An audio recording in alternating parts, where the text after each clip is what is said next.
জুলাইয়ের রক্তাক্ত আন্দোলনের পর আহত ও নিহতদের পরিবারের জন্য একের পর এক সহায়তা ঘোষণা করেছে সরকার। আজীবন চিকিৎসা, চাকরিতে অগ্রাধিকার, মাসিক ও এককালীন ভাতা। তবে এসব সুবিধা ঘিরে ফের মাথাচড়া দিয়ে উঠেছে নানান বিতর্ক। প্রশ্ন উঠেছে, কোটা আন্দোলন থেকেই শুরু, আবার সেখানে কি ফিরছে কোটা? কেউ বলছেন এটি প্রয়োজনীয় পুনর্বাসন, কেউ বলছেন পক্ষপাতের নতুন রূপ।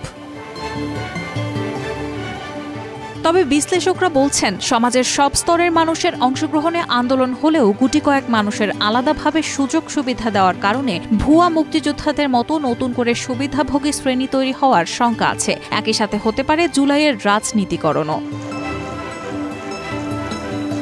সরকার ইতোমধ্যেই জুলাই গণঅভ্যুত্থান শহীদ ও যোদ্ধা কল্যাণে অধ্যাদেশ ২০২৫-এর আওতায় নিহত ৮৩৪ জনকে শহীদ এবং ক, খ, গ এই ৩ ক্যাটাগরির আহত ১২,০৪৩ জনকে জুলাই যোদ্ধা হিসেবে গেজেটভুক্ত করেছে। দেওয়া হচ্ছে পরিচয়পত্র, এককালীন ও মাসিক ভাতা, সরকারি হাসপাতালে আজীবন বিনা খরচের চিকিৎসা, চাকরিতে অগ্রাধিকার, সহজ শর্তে ঋণসহ নানান সুবিধা।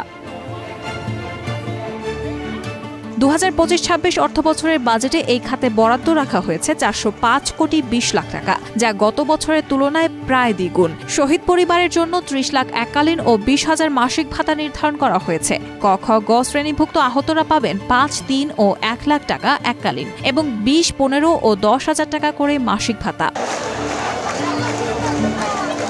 এছাড়া আহতদের জন্য কর ছাড় সীমা বাড়িয়ে করা হয়েছে ৫,২৫,০০০ টাকা। গুরুতর আহত ও নিহতদের পরিবারকে ফ্ল্যাট দেওয়ার উদ্যোগও নেওয়া হয়েছে। এমনকি শিক্ষা প্রতিষ্ঠানে কোটাও চালু হয়েছিল, যদিও বিতর্কের মুখে তা সাময়িক স্থগিত হয়েছে। সব মিলিয়ে সরকার বলছে এটা ন্যায্য স্বীকৃতি, আর সমালোচকরা বলছেন এটা রাজনীতি ও পুনর্বিতরণের মিশ্র রূপ। আহতদের তালিকায় নাম ওঠা আরিয়ান আহমেদের মতে, নিহতদের পরিবারের সদস্য ও আহতদের জন্য চিকিৎসা সুবিধা দেওয়া উচিত। তবে চাকরির ক্ষেত্রে অগ্রাধিকারের বিষয়টি নিয়ে আলাপের জায়গা আছে। কোটা কি আবারও ফিরে আসলো নাকি, এমন প্রশ্ন তুলে খোদ সামাজিক মাধ্যমে পোস্ট করেছেন বলেও বিবিসি বাংলাকে জানান তিনি।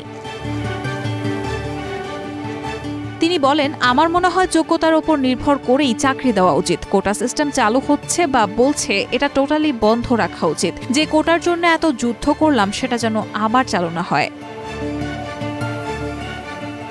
এদিকে জুলাই আন্দোলনের অন্যতম সমন্বয়ক ও নতুন রাজনৈতিক দল এনসিপির আহ্বায়ক নাহিদ ইসলাম বলেছেন, মুক্তিযোদ্ধা কোটা নিয়ে বৈষম্য বিরোধী আন্দোলনের শুরু। সেই আন্দোলনেরই আহত ও নিহতদের পরিবারের সদস্যদের পুনর্বাসনের জন্য নেওয়া উদ্যোগই নতুন করে কোটার চালু করবে কিনা এমন বিতর্ক সঠিক নয়।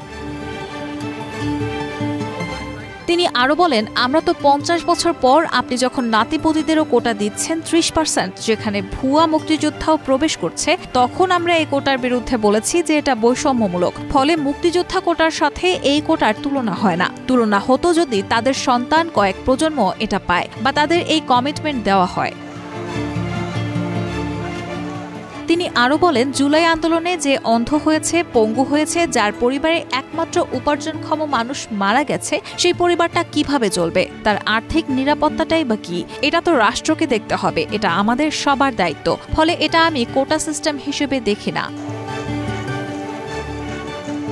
তবে বিশ্লেষকরা বলছেন, যথাযথভাবে পুনর্বাসন না করে ঢালাওভাবে সুযোগ সুবিধা দেওয়া হলে তা মুক্তিযোদ্ধা কোটার মতোই অপব্যবহারের সুযোগ তৈরি করবে। রাজনৈতিক বিশ্লেষক মহিউদ্দিন আহমেদ বলেছেন, ৭১-এ ৩০ লাখ মানুষ মারা গেছে, তাদের স্বজনদের জন্য আমরা কি করেছি? ৫০ বছর ধরে নানা গণতান্ত্রিক আন্দোলনে অনেকেই নিহত হয়েছে, তাদের পরিবারের কোনো খোঁজ আছে?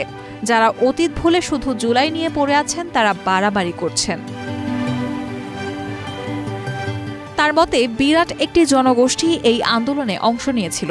সেখান থেকে গুটি কয়েক ব্যক্তিকে বেতন, ভাতা আর চাকরি দিয়ে আবার একটি সুবিধাভোগী গোষ্ঠী তৈরি করা হচ্ছে। সরকারের দায়িত্ব তো সব নাগরিকের ওপর, গুটি কয়েক লোকের জন্য তো না। কিন্তু আবার কোটার ভিত্তিতে চাকরি দেওয়া, ভাতা দেওয়া, এটার তো কোনো মানে হয় না। এটা তো সেই আগের পথেই ফিরে যাওয়া।